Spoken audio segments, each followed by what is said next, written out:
In this third of these videos for session 2 of Key Issues in Peace and Conflict Studies, I'll talk about some of the implications of what we've already said about violence, for how violence can be categorized and how we can conceptualize violence, in particular implications for peace.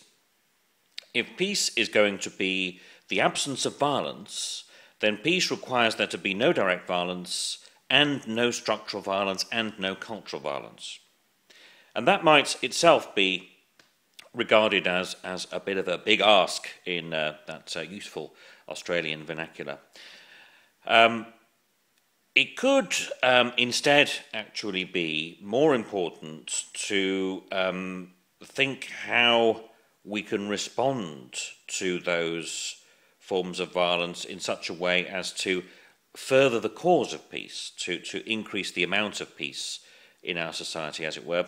And there are manifestations of structural and cultural violence all around us, of course. We could spend quite a long time tracing those as factors in Australia's institutional responses to asylum seekers and refugees, for example.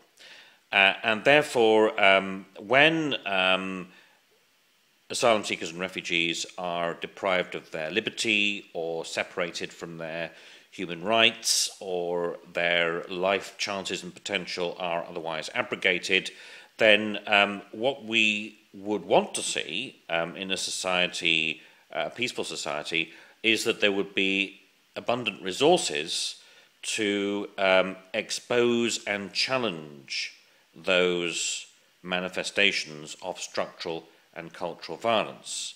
So those resources would include political, media, social, civil society responses, and one would hope that they would be strong enough to cause improvements to be brought about in the situation. In Australia, they are certainly manifest, but they may not quite be strong enough. So we would like those resources to be strengthened. And if they were strengthened, then we would be living in a more peaceful society. Really speaking, what it would mean is that if somebody's on the receiving end of structural or cultural violence, they would feel that that would be regarded as a problem, not just for themselves or for people like them, but a problem in and for the society as a whole. That would be a society equipped to expose and challenge those manifestations of structural and cultural violence, and a society with a fairly good chance that they would be overcome, that arrangements would be changed, that justice would be served and provided in respect of those people in that situation. So that's one implication of the concept of violence that we've launched now for this unit. Another one has to do with the second of the two definitions by Johann Galtung of what we may mean by violence, which is an insult to human needs. An insult to human needs. Now, by insult, I think it does imply what I was saying in the previous video, which is that we could arrange things so that people's needs could be met, but we don't. For whatever reason. So it's not merely a non-fulfillment of people's needs, it's an insult to needs. And of course that begs the question of what are needs? How do we conceive of human needs? Well, there are many ways to do that, of course. One is fairly familiar model, which is yet another triangle, this time by a psychologist called Abraham Maslow. And Maslow's hierarchy of needs can be portrayed in the following way. Let me show you. So we have our triangle there, which is the typology of violence. If I go on one, we meet another triangle, which is Maslow's hierarchy of needs. And it's called a hierarchy of prepotency. And what that means is that the most pressing needs are those at the bottom of the triangle, which are physiological. That is to say, we all need air to breathe, food to eat, water to drink, and so forth. They are our needs. And we can't really do anything else in life until those needs have been fulfilled. That is the proposition. But once we have attended to those needs, we then move on up the triangle, up the pyramid, to the next level, which is safety needs, the ones in red, security of body, employment, resources, and so forth. Then, once that's all safely squared away, we then attend to our needs for love and belonging in friendship, family, sexual intimacy. And then further up again is self-esteem. We need self-esteem, confidence, achievement, respect of others, respect by others. And at the top of the triangle, and this is where it links directly, I think, with Galtung's other concept of violence about the fulfillment of human potential, we all need self-actualization. Self-actualization. So we need to be able to express our humanness in all these kinds of ways by engaging with morality, by indulging in creativity, and so forth. So those are needs as codified by Abraham Maslow. And one of the significant things about them is that at some point, as you go up that triangle, there's a transition. There's a transition. At the bottom, the first needs that we attend to, the physiological needs, are absolute needs. I need air to breathe, regardless of any other needs, regardless of how much air you have to breathe. Doesn't alter my need for the air. So they're absolute needs. But as we go up the triangle, some of the needs become relative needs. Relative needs.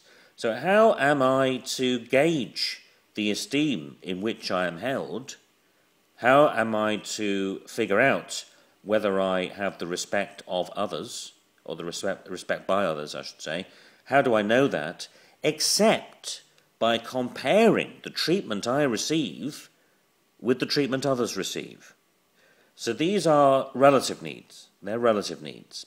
Now, what that means, or one of its implications, is that if we live in a society where there is profound inequality, for example, where we are constantly bombarded with visible and palpable signals that because we are poor or because we don't have a great deal of capital of various kinds, we are therefore seen as somehow lesser than our fellow citizens, then that is an insult to needs and could be conceived as violent.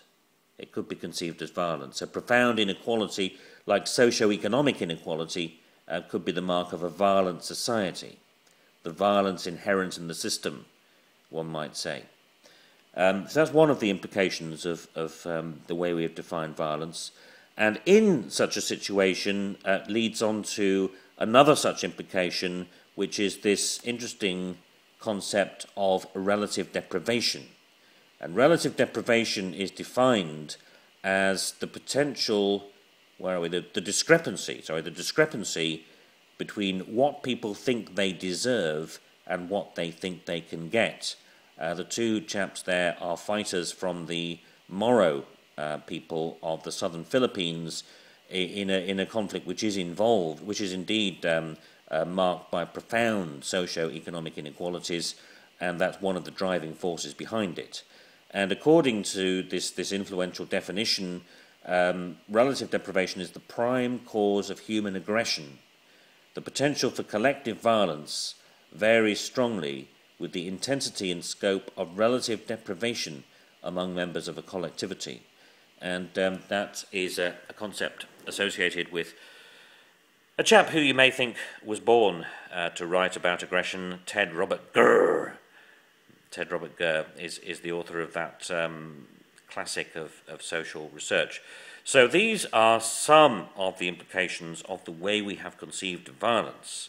It could very well be that socio-economic systems which give rise to profound and lasting inequalities manifest themselves as barriers across the fulfillment of human potential, which people don't feel they can surmount. And when that is the case, that can lead to violence. At one point, Galtung characterizes what he calls the structural iron cage. If people are trapped or feel themselves to be trapped in these arrangements which give rise to profound relative deprivation, then they may try to break out of them. And if and when they try to break out of them, then we should expect the results to be uncomfortable, shall we say, and to be sometimes spectacular. So they are some of the implications of the way we've defined violence in and for this unit, and that brings us to the end of the third and, for the moment, final one of these videos.